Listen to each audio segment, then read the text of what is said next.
Providence is located in Virginia Beach, a slight portion in Virginia Beach and Chesapeake, the two cities here that we're working with. And it's about 140 families that stand to lose their home to redevelopment. And the community has been there about 30 years. And the developer is going to replace these trailers with 75 condos that are affordable depending on whose definition. And I've heard many advocates speaking to the issue of being attainable housing. So it's not just the matter of its affordability, but it also has to be within the reach of the household to be able to afford it within their income. And when we talk about affordable or attainable housing, we're talking about a family or a household spending no more than 30% of the family's income for housing. And that's a rough guide. However, in today's market and today's environment in most of our large urban cities, it's becoming increasingly difficult for those who want to purchase a home, or for that matter, those who are just trying to find a place to rent. So Providence has just sort of been the newest of many trailer park eradications in this area, this south side. We've lost quite a few of what we consider the lowest level of affordable housing. And that's been going on for years. And Cornerstone, which is kind of what empowered the big EHR, Empower Hampton Roads, to stand up and use, Virginia Beach, bring the issue to a head. We've now got another community that's happening to for these 140 families in Chesapeake and Virginia Beach.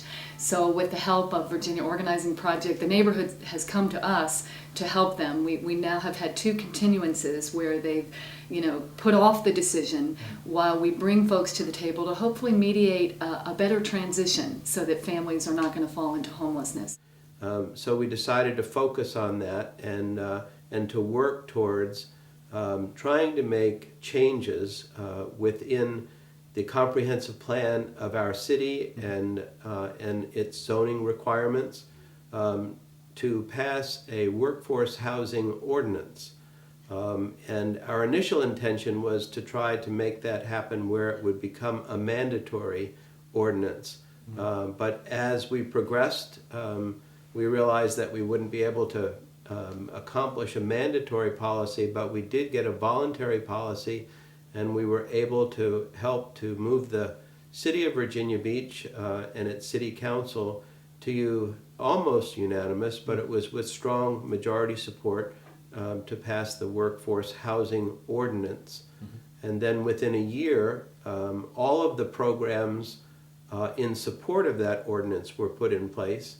And then within another year, we have been working very diligently to try to make sure that that policy and that zoning is incorporated into the new comprehensive plan, which has to be reviewed every 5 years. And in this current year, it is being revised.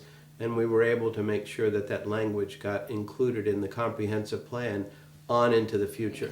Arlington gave us some great models when we took bus trips up there with stakeholders and policy decision makers, and Potomac Yard has a very innovative and creative idea, the only in its nation from what we've understood. The other one exists in London, where a firehouse, their new firehouse, has affordable units all on top of it, which was a very exciting trip. And we actually have a firehouse that's going to be built here in Virginia Beach that's being relocated into the big urban center, town center here, that we're hoping that may be a project that we get to model. So the roundtable is helping to have those kinds of discussions and make sure that the decision makers are at the table as we move into new and different economic times and try to create something that is just more healthy for the whole community. And there was a study done nearly 10 years ago, and it's being updated at the present time by Virginia Tech, by the department that studies and looks at housing throughout the Commonwealth of Virginia. And what they determined was that there was at least a deficit of 12,500 affordable units in the city of Virginia Beach alone. And of that, more than 2,500 units would be for people who had even down to 60% of the area median income. And the area median income is about $68,000, but that's for a household. The median sales price for a new home in Virginia Beach is somewhere in the neighborhood. It's dropped a bit, a few $1,000s within this past year, but it's right around $225,000. In order to qualify for a home costing that much, a new home, you'd have to have a household income of at least $73,000.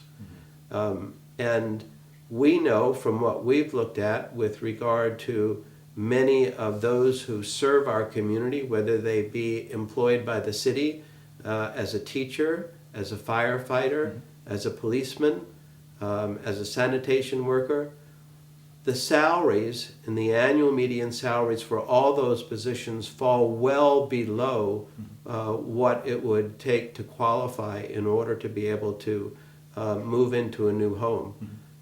So we know as much now as we did then how important this is, and how as a public policy position it's important for cities, and like Arlington, that has really done a splendid job in terms of their track record in terms of helping to develop affordable housing.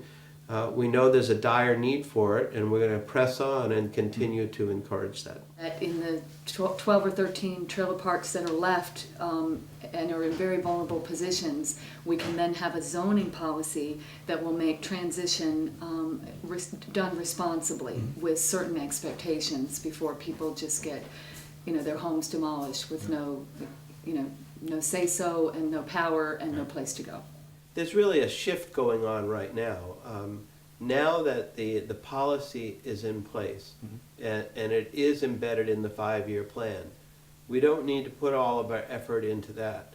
What we do need to do is put our effort into helping to bring developers and bankers and people sincerely interested in these kinds of developments and bring them to the table and help to be a catalyst for them to put a proposal on the table and to encourage them to fully use the policy that's there. And the essence of the policy is that we all have to embrace a new urban concept. And the new urban concept, which is really good for all of us, calls for increased density. And with increased density, we will be able to achieve the needs that we have, not only for all those professions that I spoke to, but for the needs of your children and my children, who can hardly even begin to approach the housing market unless we find new ways of making that affordable. And greater density, will be a way to do that. And if we can find a way, as you have in Northern Virginia and in Arlington and in Vienna, where you have placed that new density right where the metro stops are, and it's done so well. And we too are considering light rail, and it's being built as we speak now in Norfolk. And we hope that it will also be extended out from the west side of Virginia Beach all the way to the ocean front. As that would happen, we think that new housing patterns with higher density and more of an ease to move from home to work, would serve us all that much better.